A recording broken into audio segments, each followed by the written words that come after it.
there's a, you walk into some places and it feels really cold, and you walk into some places and you can see everybody ostensibly sort of trying to find the wall because they feel like they're going to get knifed in the back.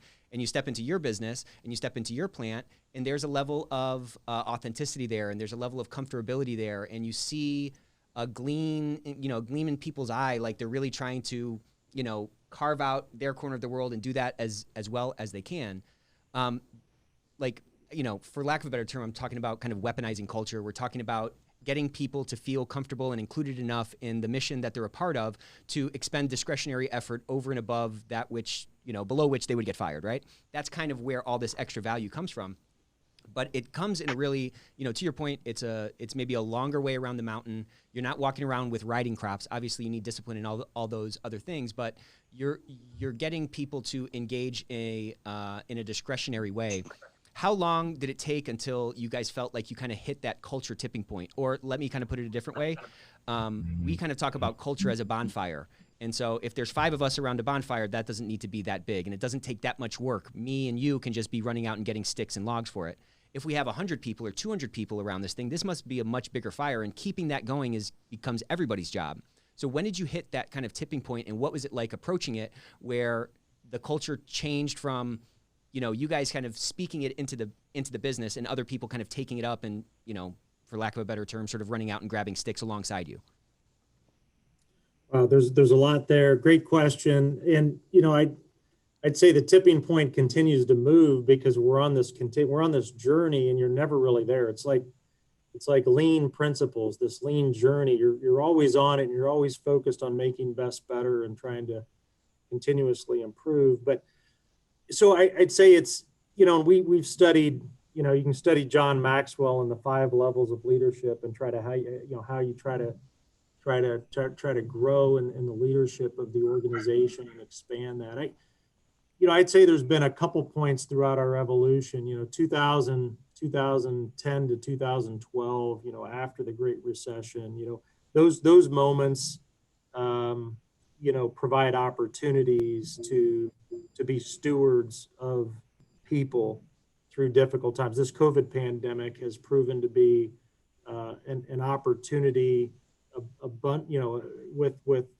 to really steward and shepherd people personally and professionally through a very difficult time. So, I wouldn't say there's 1 or 2 points, but certainly it's been an evolution. And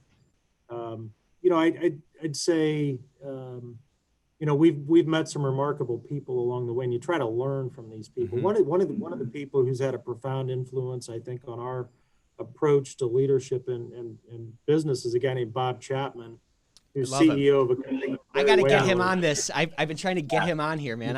Everybody Matters is like one of my favorite books from last year. Yeah, he's phenomenal. Yeah. So we met Bob Chapman back in 2007 or 8, wow. And we're able to spend some time with him and have gotten to know him. But Bob's philosophy is just remarkable, and it puts people first. And he really firmly believes that we've not done a good job in this country, especially in manufacturing, of harnessing the gifts and talents right.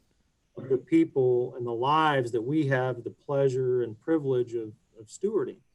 And so, that whole approach, and again, you got to live it. And the more you live it and the more you reinforce it, and then you build a team of people who are aligned philosophically, and it's very much an abundance mentality. It's not a scarcity mentality. And so, you got to live it. And when you do, it just, you get this flywheel effect, and ultimately it kind of propels itself. Well, and you're never done. I mean, you're never done. And even for our organization, you hit different milestones of 20 million, 50 million, 80 million, 100 million in revenue and higher.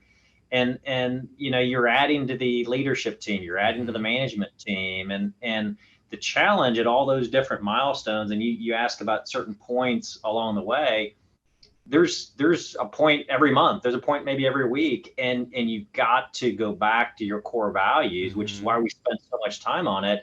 And I would say, going back to the brother discussion that you mentioned early on, you got to have alignment at the top. Totally. I mean, and beyond David and I, our executive team is really strong. Okay. And I would say we're really aligned in what we want to accomplish. And if you don't have that, okay, nothing else is going to work. Right. Because you will have all those sidebar sort of misunderstandings or misguided or what have you.